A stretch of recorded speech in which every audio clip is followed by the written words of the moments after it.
Welcome back into the Canadian Fastbreak. This is episode 5, and me and Jeremy are back again with so much to discuss this week. Again, it was a very action-packed and, a lot of drama kind of went on this week. We're going to dive right into it, but, breaking down this episode, we're going to go heavy into the playoff race because with only, 7 to 8 games left in the season for each team, things are starting to get dicey. Playoff positioning is starting to shape up, and we really need to talk about it because there's a lot to be said, especially in that East. We're going to go through all of the paths to the 2 seed because it's only about a 2-game difference. So without further ado, I'm going to start it off by checking in with you, Jeremy. How are you doing this week, and are you excited to dive right into this? Yeah. Oh my goodness. It's been one crazy week, just like you said. And it feels like we've been saying that every single week as we just before this recording, just started saying how quickly things have been changing. Nonetheless, that seems to be the topical response of the league. Yeah, it's been a roller coaster. My Bandits to start off the week, able to take a nice win 92-85 against the Saskatoon Mamba. But as we kind of shifted towards the deeper ends of the week, the Montreal Alliance fizzled out, losing against the Blackjacks 104-77. So attempting to see some, I guess separation in the East, but still it's just complete chaos on that side. Whereas the West, we've seen it, kind of settle down. The speed bumps have been roughened out. And then, Thursday, the Winnipeg Sea-Bears able to win against the Stingers. The Bandits on Thursday taking a heavy loss against the Surge 95-80, and the Surge, now we'll get to this, but on a little bit of a roll, and I'm going to put my money where my mouth is. And last week we said that there hasn't been that much headlines regarding the Surge, and now again, following the trend of the league, they're fizzling back up as well too in conversation. So it's been exciting. Big win for Niagara as well too over the Shooting Stars. That one took me by surprise. I don't know about you, but yeah, the champions, double champions, are looking to find some light in the three-peat, and we'll get to that as well too. But I think they have a chance. I think they have a chance of emerging from that 5th seed. But yeah, other than that, Vancouver Bandits able to bounce back. That's always great as well too. And then 3 games finishing off this week. The River Lions able to grab their 2nd win in a row off the Montreal Alliance 90-87. Bears taking a tough loss again against the Calgary Surge today, and that's an important matchup. We'll also allude to a little bit later on, just because it was streamed nationally, and that's so big for the CEBL. Big congrats to them. And then the final game finished off with the Honey Badgers against the Blackjacks. Honey Badgers walking away with it 105-98. So it's been crazy. We have a couple of home-to-home matchups, I guess, this next coming week. The Surge look to do it again against the Winnipeg Sea-Bears. Some great topical headlines, and we're all ready for it. Yeah, so I think, you talk about chaos, and there was a lot of chaos going down the stretch, and especially today. I think we'll kind of start there and looking at the Surge because, I got to give them the respects. Like you said, we kind of counted them out last week, and they are right back in it, to be honest. It's only a 3-game, difference between them, the Stingers, and the Mamba. So there's maybe going to be a little bit of, hope for those Stinger or Surge fans that they might be able to get it done. And, as somebody who had them first in their power rankings going into the season, I'm definitely on their side, and we'll have to see how it all plays out. But, getting into today's game, I was able to catch the entire target score time on that national broadcast, and I will leave it to be said, it felt like neither the Sea Bears or the Surge were really up to the test in trying to take that game. There was a lot of costly turnovers, missed opportunities, and it eventually, shook out with the Surge taking the win. But looking at the Surge, they had some missed free throws, and I think that was the biggest thing for me. They missed about, I think 6 free throws in target time at the very least. And that's something you really can't do, especially trying to get back into that playoff race. But I'll kind of take you through those last couple minutes. The Surge, they needed to get, I believe it was 2 to 3 points there. They got to the line, chance to kind of, ice the game. They missed both free throws, ended up getting the ball back on the rebound and getting fouled again. Going to the line, missing more free throws. It was down to 1, and the Surge player shot the ball, I believe. Oh, I'm missing his name right now. I will get back to that. But He missed the free throw, and I believe whoever was manning it, the timekeeper, whomever, they thought it went in or some sort. They played the winning buzzer. It caused a lot of confusion, and they kind of had to go back to the replay, figure it out. They ended up giving the Surge another chance at the line, missing it again, but getting their third opportunity, kicking it out to Amari Chaney, and he ended up hitting a three to win the game. Huge for the Surge, but again, so many missed opportunities for both the Sea Bears to get on the boards and the Surge to ice the game with the free throws. So that was an interesting game, and especially considering it was on the national broadcast. Again, like you said, huge for the CBL. Back again because they didn't have a national covered game since the opener on the season back in May. So we are finally back. It's huge, and I know down the stretch there's going to be some more games being covered, and hopefully as we go into playoff time, we'll get some more covered games on CBC. But, with that being said, being on the big stage, I don't know, maybe if that played a factor to, icing this out. But yeah, nonetheless, it was a very, chaotic and, drama-filled game, especially going down to the stretch, which was great for the entertainment purposes. But yeah, as going into that game, we weren't, too excited that the Surge were being on the national stage, but they ended up showing out and proving everyone wrong, getting the win. And, with that being said, I'll send it to you. What do you think about the Surge? Because, now they're 4-13. A week ago, I believe they were, like 1-13. They were kind of, on that cusp of being, mathematically eliminated. Now it's kind of looking like it might be possible. Where do you stand with them? Do you think they have a chance at, maybe actually coming back in this? Yeah, I think they definitely, again, like we said last week, they aren't statistically improbably out yet. Again, they do have more runway behind them, but it's going to take a nice streak, as mentioned before, or of course, relying on other opponents to lose. And we've seen a little bit of both here and there. But yeah, I think it's for the Surge. Just building on it, we've seen them struggle in late game execution as well too, and a little bit of that almost boiled over onto the stovetop in that this previous game on this Sunday. But yeah, no, I think if they can take something and learn from it, whatever they did to beat Winnipeg, even if it was this neck to neck, closely knitted game, it's about bouncing back and figuring out what works. And you beat the Bandits, you ultimately have their number in the series in the regular season, and now you go up against the Sea Bears, who have had yours for most of it, and to flip the tables 180 right before playoffs and almost have an opportunity to squeeze into that fourth seed, replacing the Stingers, that would be phenomenal for the club, and a late boost of energy and momentum that could be very much needed heading into playoff contention. But that is if they get there, of course. Yeah, for sure. It'll be interesting going down the stretch, but looking at those Surge, they got the win against your Bandits the other day, but the Bandits came back, like you mentioned, and they ended up beating the Surge the other day. And what was an interesting game, especially considering the CBL came out and said that they weren't actually able to broadcast that game on any of the platforms due to some technical issues. I believe there was some hurricane, warnings coming out, and the antenna maybe came off the top of the arena. It really was not possible for them to get that out, which was very unfortunate. I don't know. Do you kind of have any thoughts on that per se, and maybe the production and what went on there? Yeah, I mean, I guess you could probably call it a hurricane, being from Edmonton.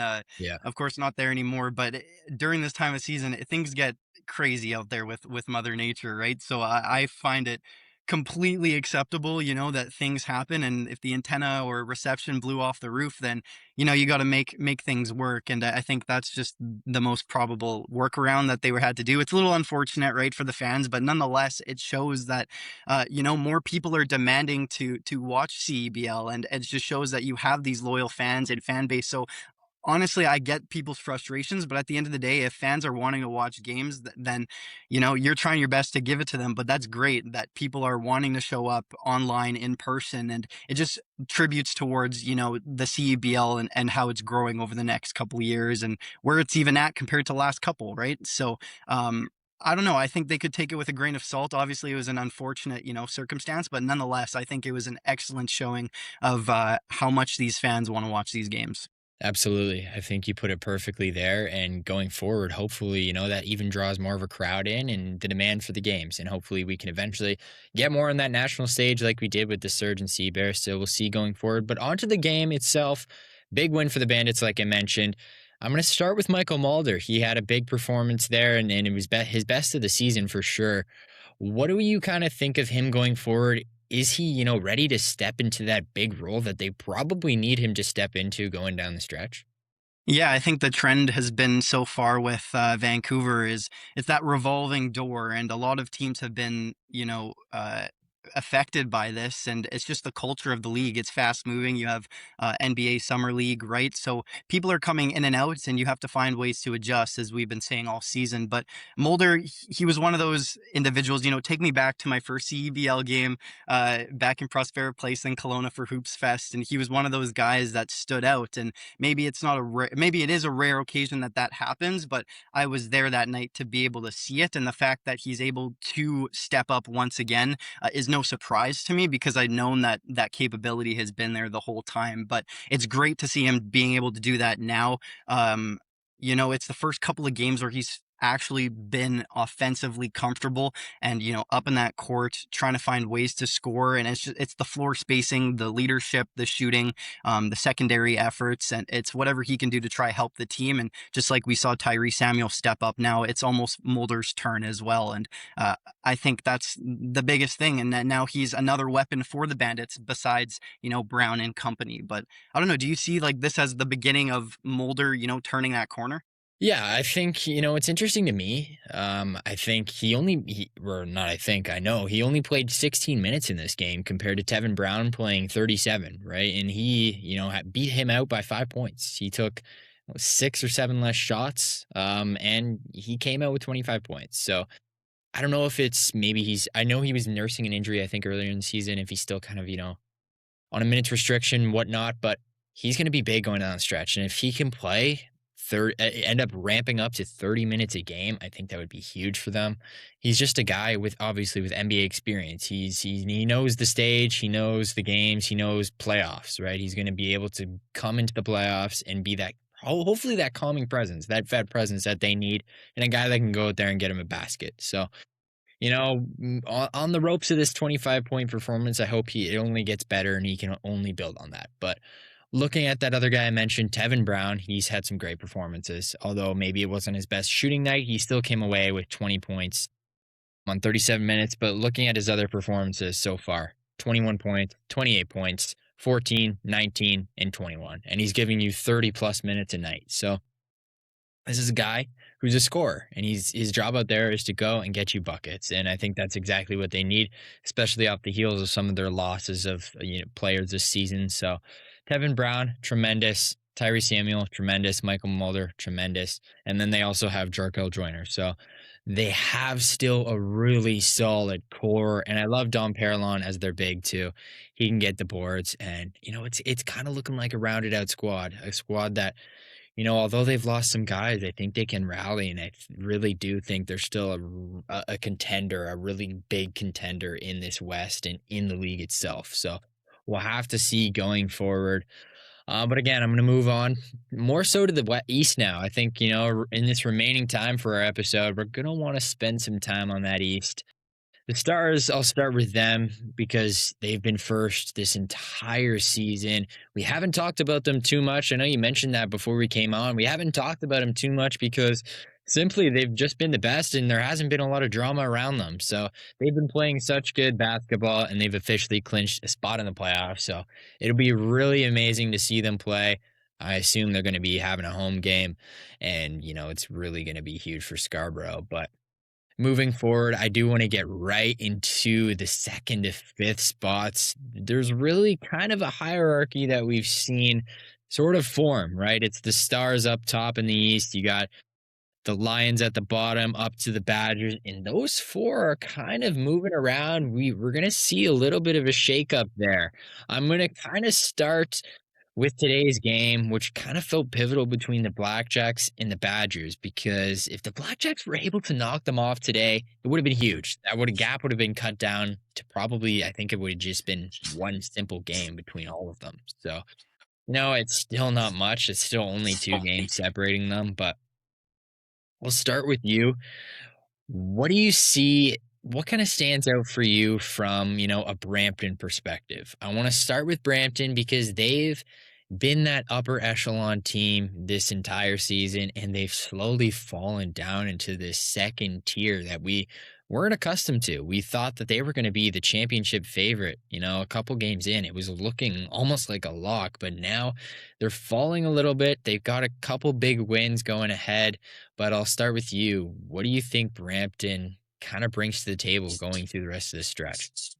Yeah, I mean, I think they're sitting really comfortably right now in that second seed. You know, you have a team on top of you in that first with Scarborough, and they've been on top, first seed for majority of the season. And Brampton's always been used to being in that second seed, right? They're still chasing, but nonetheless, they're holding on to that tightly. And now you see Ottawa, Montreal, Niagara having those chances to emerge from lower seeding and work their way up. But I don't know. I think what we see right now is kind of what we're gonna get with the rest of the season. And Brampton's been in that position where they've been hugging on to that second seed, and Ottawa's on the come up, and Montreal is on the come up. But Brampton still has that extra game in hand right now at the point of sitting at 17 games in comparison to Blackjacks and Alliance sitting at 18. So I don't know. I think they still have some wiggle room. Granted, it's not a lot at all, and mistakes will add up quickly in a matter of one game, right? But I think they've been in that position for quite a bit, holding on to that second seed while also trying to, mimic their top contender of the East and try to, squeeze or not squeeze out, but keep the standings static. But nonetheless, they can't control what's underneath them. That third and fourth seeding still available and shifting. But I think they're comfortable with where they're at, and adding two additional individuals, to the lineup, offense and defense, trying to sturdy out and balance that roster. I think what they're trying to do is just, complete that stability to the end of the season. Yeah, I think you just kind of hit on what I was getting to next with those two additions. Trenton Flowers for them has been huge. In his first 4 games, 22 points, 21 points, 20 points, and most recently today, he dropped 31 points in the victory over that critical game against the Blackjacks. So, something I'm going to allude to in a sec is scoring for these 4 teams is what I'm kind of highlighting. I think looking at it, all 4 of these teams rank they are 4 out of the 5 worst in scoring per game, aside from the Surge. So being in that kind of category, it's U4 in the Surge. It's not great, and it's not something you really want to be, right? Surge have been great all season, and then looking at the 4 of you, it's not something we expected definitely from Brampton, right? With the way they started. Looking at Niagara, you have Khalil Ahmad. It's not, a team that you would think would be lacking scoring. Looking at Ottawa, Javante Smart, we know he's a scorer. And then they brought in Cleveland, who, was tremendous. And again, how are they still lacking this scoring? Montreal, that's another question. I think they haven't really had a guy there besides when they had Javon Freeman Liberty earlier in the season. They're still lacking questions. So for me, breaking that down, I think we're going to start seeing that probably fizzle out a little bit. Starting with Niagara, I think Khalil Ahmad's on the rise, 28 points today in the win. He's going to keep, adding to them. But again, it's still the rest of the team that's going to make up that number. But he's got to be the leader, and he's got to put up those performances, especially down the stretch if they want to, solidify a playoff spot. He's Yeah. going to have to have those 28-game, 30-plus performances, every single game. And I think without that, they might find themselves stuck at the bottom, and they're just going to need to push through. But for Niagara and Brampton, it's really big. Like we're going to get to in a sec. They have 2 games this week, a home and home, within 3 days. So those 2 games are going to be huge. We'll get into that later on. But looking again now at Ottawa, they have Javante Smart. That is their guy. Like I mentioned, he is their guy. He has been their guy in past seasons, and he's shown he can do that alone. The one question with me is that they have Cleveland and Harmon now with the Jazz for the Summer League. When will they come back? Who knows? And how late will that be? So can Smart go back to his ways in previous seasons and carry the team forward? We'll have to see. And then again, it's guys like Fudge. Can he step up? It's guys like Moore. Can he step up and take that scoring that we have seen from Cleveland and that presence from Harmon during this entire season? So the Blackjacks, again, it's looking a little bit tough for me, especially with those losses. I think they're going to need those guys to step up, and I don't know, it's going to probably rely on Smart's shoulders. And like I alluded to with Niagara, your main guy has to be the guy going down the stretch, and he has to get you those close game wins in order to get you into these playoffs. And then again, looking at Brampton, like I mentioned, is Trenton Flowers that guy now? Is he going to be the guy to give you that scoring night in and night out? He has showed so far that he can do that. And, I can kind of rely on him to be that guy. They have Justin Hamilton. He has attributed pretty well since coming in, had, a couple double digit performances. Looks like he can be a good, third, fourth option for them. And then you have Cam Tyson, a guy, who can give you fast scoring with his outside ability. Those are the big things for me. And then, that leaves Montreal. And that's kind of where I'm looking at here. And it's like, who is going to be the guy to step up?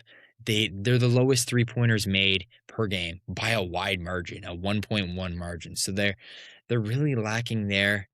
And I don't know who is going to step up for them. That's kind of where I'm leaving this. And that's the kind of question that I'm posing is like, what is Montreal going to do? And I think for me personally, they might be the team to fizzle out and get left behind. So, with all that being said, I know I kind of rambled on there a bit, and there's some other points that I want to get to with these teams, but in a scoring sense, which team to you kind of has the edge and can kind of step up and take this going down the stretch and fix exactly their scoring issues? Yeah, I mean, I think the Ottawa Blackjacks are fitting that criteria, I mean, beautifully well. Just statistically, you're looking in the East, they have the best point differential. Granted, everyone besides Scarborough are Yeah. all, in the negatives, but Ottawa sits at a -8. And considering, 18 games into the season, that's not too bad considering your other opponents, right? And also in comparison to the West, you see like subpar of, -50 and below when it comes to point differential. But just I guess statistically, not even just statistically, but on the rise as well too, and game I guess rolling motivation, whatever you want to call it, you do see them on the rise. They've beaten Montreal, and like you said, Montreal also not having that star ability, but also play devil's advocate. Montreal is lacking that individual on the court, right? Where they had it with Freeman Liberty, excuse me. And I just think that they have an opportunity, the Alliance, to everyone put their heads in together and try to work out on something that can get you into a winning championship. And it's easier said than done, but a lot of times when there isn't that one person to step up, a lot of guys feel inclined to do so. And I'm hoping that that's the case with Montreal, because it would be nice to see multiple guys step up and try to pivot this team into something greater that they can be.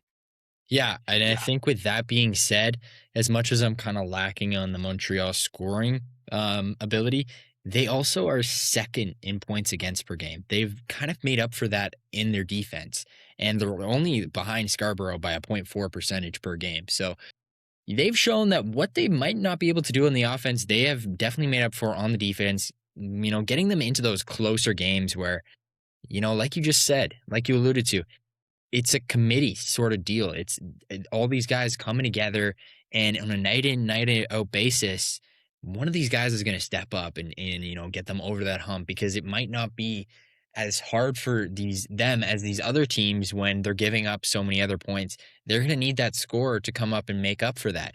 Whereas if you don't let up as many points, it's not as high of a hill to climb. So there's that to be said, and I think there's kind of the argument there of whether we want to have, as much of this scoring presence, but these guys are giving up more than us. So it's really how you want to play it, and I think Montreal might need to lean into their defensive game to get them through this and to get them into the playoffs, right? You shut down these other teams' main guy, and you got a real good chance.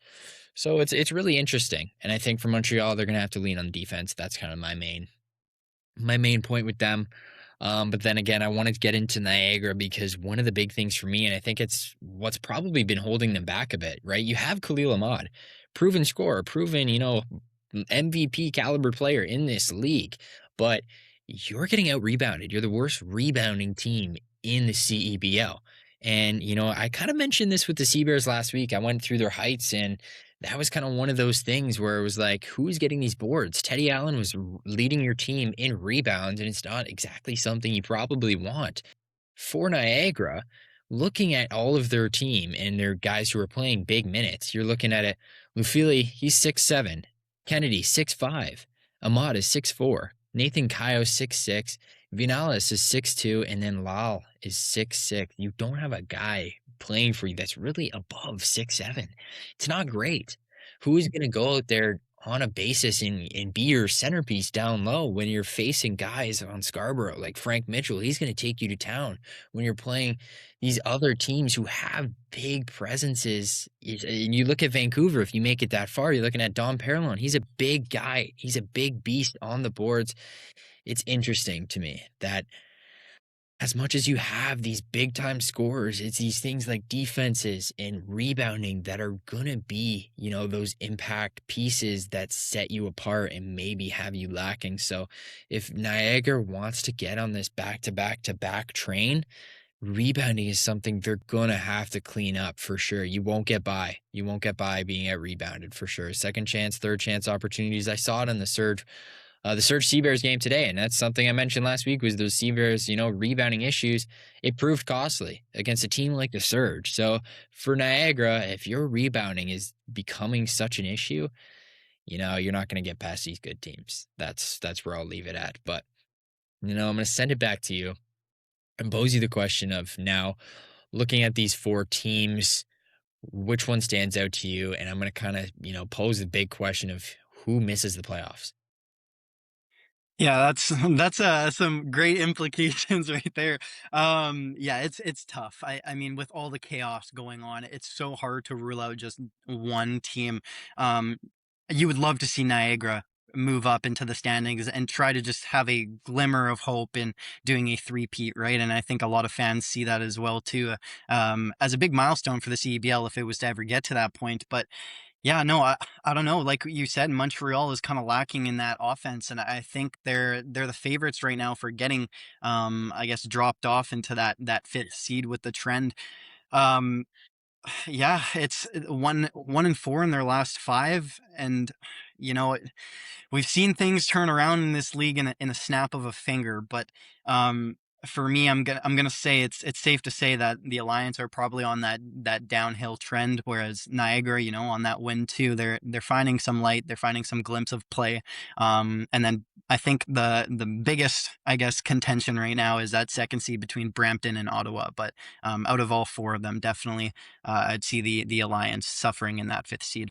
Yeah, to kind of, build on that, because I'm pretty in agreement with you there. I think the Alliance are the team that's probably going to get fizzled out. And, as much as I just harped on their defense, that could be something that could push them forward. But I think you need to find your solidified score if you want to get through this and if you want to make the playoffs. And looking at their schedule, the remaining games, they got the Bandits, the Sea Bears. Then you're looking at the Blackjacks. Then you're looking at Shooting Stars, Bandits again, and then it's Badgers to end it. And yeah, that is not great for me. And their final game of the season is July 30th, and all of these other teams are playing up until August 3rd. So they end pretty early as well, which is kind of interesting to me because if they're still in that contention, they're gonna probably have to rely on some other teams to make some mistakes. It doesn't feel like a lot is necessarily in their hands, and they're playing some tough teams. So I think the case for Montreal to miss the playoffs is probably the best out there. But now to kind of flip that around, who do we kind of, see as the second seed emerging? I know it's kind of been Brampton all season long, but is there a case for any of these other teams, do you think? Maybe Ottawa Niagara has a chance to push for that? Oh yeah, I mean, Niagara winning back-to-back champions, you're never gonna rule them out despite the slower roll that they've started with the season. When things get going, they get going, and that's potentially a very good resemblance of what we're seeing right now. And so, yeah, I think personally, maybe as a new fan of the CEBL, I'd love to see Niagara again climb and squeeze into one of those seedings. And even if that's the fourth seed, like first round of the playoffs is Scarborough versus Niagara. Like, what a matchup. We know that that's going to have some intensity, right? Like, it doesn't get much better than that. And just to see that as a potential ruling is very exciting. But yeah, no, I'd love to see Niagara squeeze in as an emerging second seed. We're going to see in this next coming week, I guess, against the Brampton Honey Badgers. That's going to be, these next two games have major playoff implications and results, right? In what's going to happen in the postseason. So I'd love to see Niagara. Ottawa's very favorable as well too in those talks, and you're definitely not going to rule them out considering they're sitting right underneath them. Yeah, I think like you just mentioned there, I think it's really gonna be huge. If Niagara can somehow knock off Brampton and win both of these games, all of a sudden it's flipped. It's Niagara's now sitting in second, to be honest with you. Niagara will be in second place. And, looking at that, I think last week when they were 5-10, we kind of had them, ruled out. It was not ruled out per se, but it was looking like a bigger hill to climb. So if they're somehow in second place in the matter of 3, 4 days, wow, this league could be completely flipped. And all of a sudden, you're looking at Niagara as a bigger threat because of their championship experience. Going in with Scarborough, you really never know with them, right?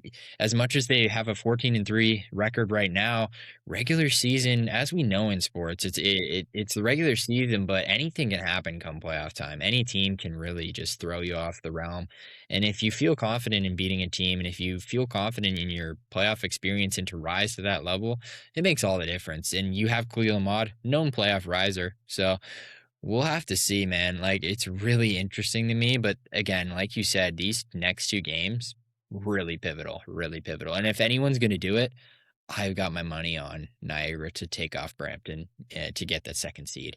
As much as Ottawa could do it, as much as, maybe Montreal could just throw us off and do something, I think Niagara's probably the best bet. Even though they're half a game down on the other two right now, I don't think that really matters because of these head-to-head matchups they have. So, yeah, honestly, it's pretty much summing it up, right? I think I'll kind of go over briefly those teams again and what's kind of my key to their success going forward with Brampton. It's, can Trenton Flowers keep being your guy consistently? And can the rest of your team be a good second, third, fourth option to him? Can Hamilton keep stepping up? Can Tyson knock down his threes on a consistent basis and get hot when they need him to? That's the big thing for me. Ottawa, again, can Javante Smart be your guy? Like I just said with Brampton, can Javante Smart go back to being the guy? We know he's been the guy in the past, but he's been maybe accustomed to the Cleveland help, the Harmon, being there, being, an elevated player for them. Is Smart going to be able to take over the rest of the season and get them there? I think that's probably something you'd be pretty happy about if you're Ottawa, because he's done this in the past.